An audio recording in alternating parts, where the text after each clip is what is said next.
I hope this is unlisted because this is a tester. I'm trying out new features and options on YouTube. Please, I hope this is unlisted. It'll go up later, but I just need to test it out. Testing, testing, 1, 2, 3. Turkey sandwich, testing, testing, 1, 2, 3. What's up? My name is LA, pronounced like LA like the city. I'm not from there, but I'm breezy. You are watching LA of Elay TV Productions LLC and so on.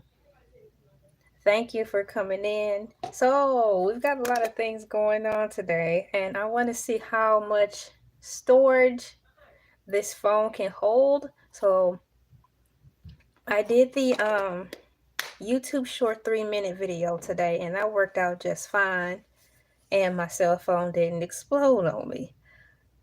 There's a lot of things going on right now in the social media world, and I want to stay abreast with everything as much as possible and stay current with things as much as possible. I am temporarily accepting the fact that the way I want my production to be consistently, as far as presentation, that's not happening the way I want. However, I'm not going to let that stop me. And I want to talk about what's going on today. My TV's been on all day, and it seems like around this time it is the 2:30 mark, so 2:30 p.m. on April 11th, 2025, pretty much a few days away before tax time. File your taxes, y'all. Nonetheless, they've been talking so much about the word that starts with the T. Can we even say that nowadays? Can we say that? Tariffs? Well, that's what's going on. And I want to come on here because what got my attention, not only with how I talked about the Martha Stewart story about 20 years ago when she, had got some inside information and was like, yeah, girl, I think you need to, cash out real quick or cash in, cash out. Either way, it was deemed under the law of insider trading.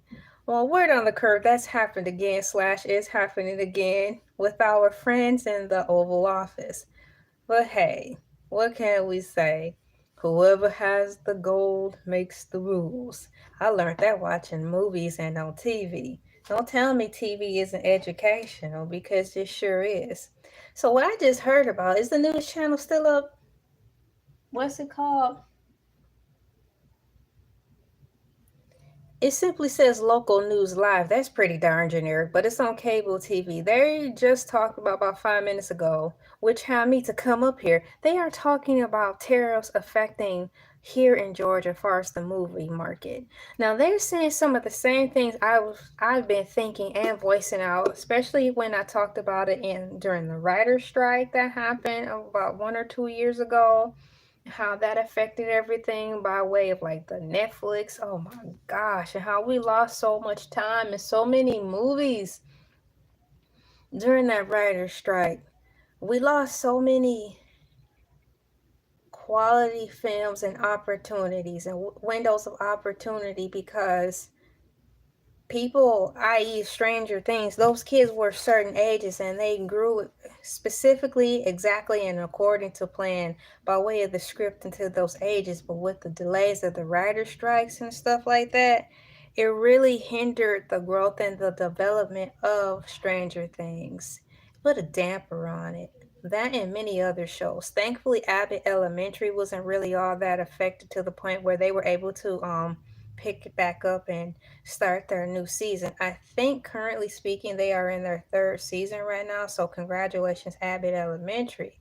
However, I'm very sad because I know we lost at least 5 good shows due to the writer strike, meaning the momentum. So when and if they did come back, to me, it wasn't the same. Isn't me, or is it that the Lord of the Rings series? It was hard for me to follow now with this new installment. The 1st season was great, the 2nd season, but I think this is the 3rd season. It's hard for me to keep up, and I think it has a whole lot to do with the writer's strike. It seemed like a big chunk of the script was taken out, or rewritten because something happened in the background we don't know about. But I find myself having to rewatch the first episode, if that's correct, of season 3, over and over again to see what I'm missing because there's a large gap. I'm still able to follow along, but I'm missing something in that.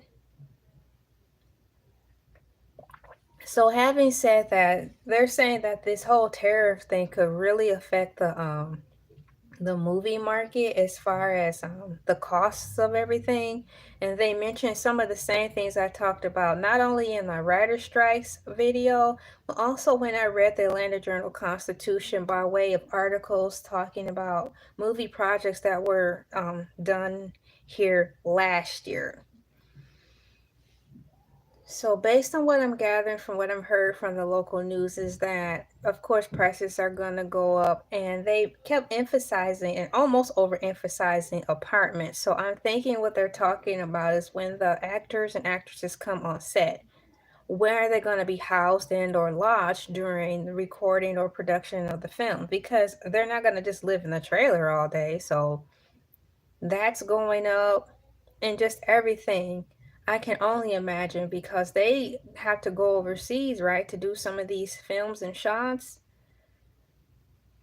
And heaven knows where they get all their materials to build the set. I know they might build it right on site, but the question is where they're getting these materials from. And since they have big budgets, I'm not sure whoever's in charge of funding the set and distributing the funds for that correctly has an eye for savings. To me, when I think of Hollywood and budgets and big ticket box office films, I only imagine people who are not cautious with how they spend because they see six figures and they're like, I can be careless and thoughtless on how I spend the money. But the goal of having a budget is to um, minimize as many costs as you can so you can save.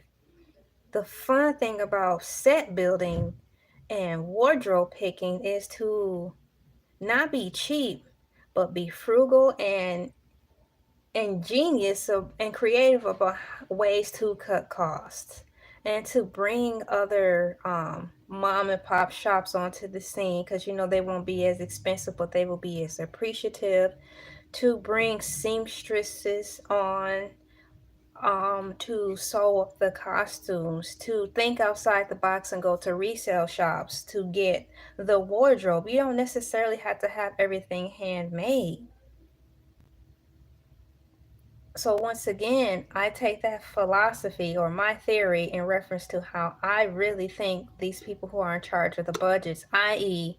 wardrobe, set building, blow caution to the wind, and that's where all the prices are going. But I really think if they looked around and went to like Habitat for Humanity, went to these sites where they're demolishing things, use that as sets and backgrounds. But hey, we're talking to Hollywood people and they don't listen to us until it's too late. Oh, but it's too late now, so maybe they'll listen to us. Then on top of that, you have to unfortunately accept the fact that they probably won't give you credit and take all the credit. But all I'm saying is voicing my opinion and questioning, why are you so throwing caution to the wind when it comes to budgets like that? I really think if they were more self-aware of where you're pouring your money into, the problem wouldn't be as big.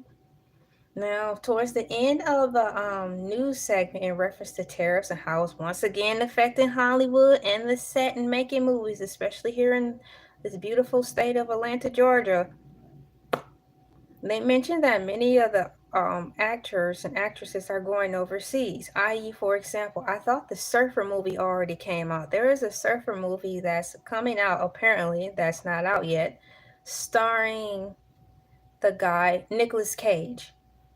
But on the TV, they're saying they're going overseas to film some of the beach scenes, if not all of the beach scenes. And I'm wondering if that has something to do with the tariffs.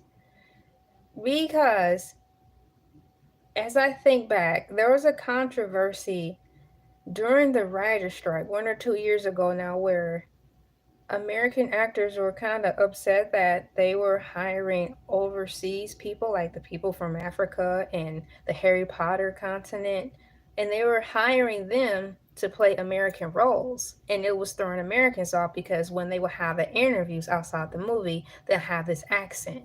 It's like, what? I thought you were one of us. So they're talking about, I think, the price point. That's what I'm gathering. The price point of hiring actors and actresses from overseas is more inexpensive than hiring us Americans. Maybe because they think we are demanding too much. Who knows? But it seems like we have a big problem. Collectively speaking, far as the movie franchise, there's a guy who's in the movie franchise room. They interviewed. It was a Caucasian guy. I didn't catch his name, but he was saying, "Look, this time around, we're not going to be able to sit down on our behinds and hold our breath and see which way the wind blows. This is not your typical writer strike, and it's not the writer strike. This is some tariff stuff." But Hollywood's been getting hit and hit and hit. And it's like, look, we had to just keep moving forward and bite the bullet, because sitting on their behinds complaining and hoping for a change, that's not going to put money in their pockets. They have to survive. So they're going to have to, strategize the budget, be more mindful, cut some costs, really be thoughtful and mindful of how they can maximize every facet of the location so they don't have to go all over the world. And I'm saying in the light of not solely depending on green screen. In the realm of artistry, I myself would not want to solely depend on green screen. I would want location. And even if it's a small location, I would try to maximize the H out of it. So the whole movie or film or short film can be as submersive and realistic as possible.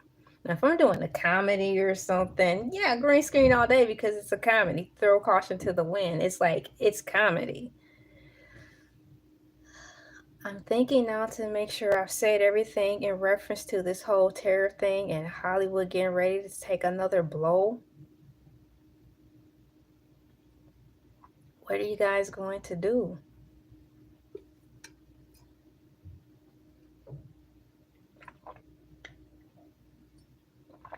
My name is LA, pronounced like LA, like the city. I'm not from there, but I'm breezy. I'm celebrating the fact that I'm almost at 5,000 subscribers. Yay! Thank you, all the new subscribers and the returning ones and the day ones. This is really exciting. My name is LA, pronounced like LA, like the city. I'm not from there, but I'm breezy. April 11th, 2025. The time is 2:39 p.m. Thank you for liking, sharing, commenting, and subscribing because it's really working out. Sharing is caring, and I'm having a good time. What do you guys think about my morning mood segment? I would like your opinions and perhaps put down some topics of what you would like me to talk about. Today's topic was about Kellogg's cornflakes. All right, see you next video. Bye, and hi family. Like my husband and my son and my little sister. Oh, that's so dirty.